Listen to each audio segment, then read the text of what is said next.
किसान साथियों, आज हम बात कर रहे हैं लीफ माइनर की। तो लीफ माइनर एक सबसे बड़ी समस्या है खट्टे फलों की।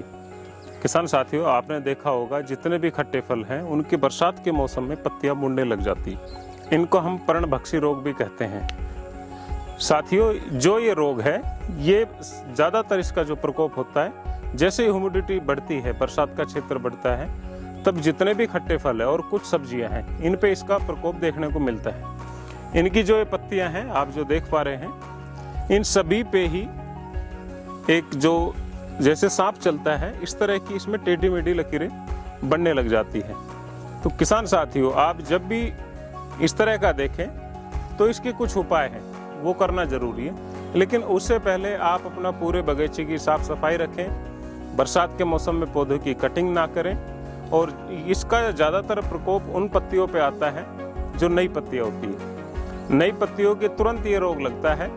इसमें कीड़ा पत्तियों के अंदर ही चला जाता है और वो फिर पूरा इसका रस चूसकर इस पत्तियों को मोड़ देता है। और पत्तियां अधिकतर आप देखेंगे किनारे से ये बैंड होगी और ये पत्तियां अंदर की तरफ मुड़ जाएगी। मुड़ने के बाद ये पत्तियां सूखने लग जाएगी, पौधे की ग्रोथ धीमी पड़ जाएगी और पौधा ग्रोथ नहीं लेगा। तो सबसे अच्छा है कि आप इसमें नीम ऑयल का स्प्रे करें। 5 ml पर लीटर के हिसाब से नीम ऑयल करें।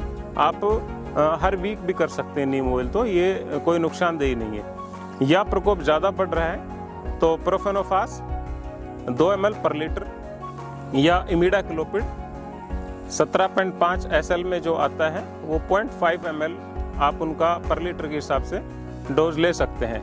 ये बायर कंपनी की कॉन्फिडोर के नाम से ये दवा आती है और काफ़ी अच्छी है। अनेक कंपनी बना रही, जो आपको नज़दीक उपलब्ध हो जाए वो आप ये यूज करें।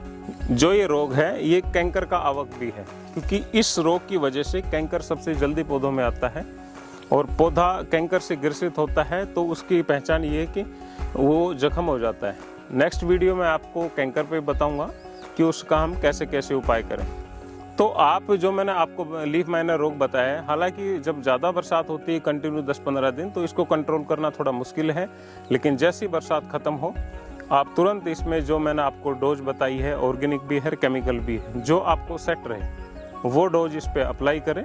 किसान साथियों, जो ये आप पौधा देख पा रहे हो, ये मौसमी का है और इसके जो भी नए पत्ते हैं, क्योंकि अब बढ़वार का समय है, बरसात है, जो भी नए पत्ते आ रहे हैं इसमें रोग आ रहा है। क्योंकि हमारे यहाँ पर 15 दिन से लगातार बरसात थी, तो उस कारण ये रोग धीरे धीरे करके बढ़ गया। क्योंकि दवाई जब भी हम पौधे में दवाई स्प्रे करते हैं तो उसके कम से कम 12 घंटे मौसम साफ होना चाहिए, उसका तभी असर अच्छे से होता है, अन्यथा वो अच्छे से अपना काम नहीं कर पाती। लेकिन जब कंटिन्यू फिर बरसात हो जाए तो उसका असर धीमा हो जाता है। आप नीम ऑयल जो मैंने 5 ml बताया है, वो आप 10 ml तक भी इसमें प्रयोग कर सकते हैं, इसमें कोई समस्या नहीं है। और अन्य और भी ऑर्गेनिक जो दवाइयाँ हैं, जो किसान ऑर्गेनिक कर रहे हैं, उनको पता है, जो कीट के लिए होती है वो भी आप इस पर स्प्रे कर सकते हो। आप ये फ्रूट देख रहे हो, ये मौसमी का है। इसमें फ्रूट काफ़ी अच्छा आ रहा है, लेकिन बस ये समस्या है कि जैसे ये ग्रोथ कर रहा है तुरंत इस पे ये रोग लग रहा है। तो हम तो इस पे समय समय पर स्प्रे करते रहते हैं, लेकिन मौसम के सामने किसी की नहीं चलती। आपने वीडियो देखा, धन्यवाद। जय हिंद।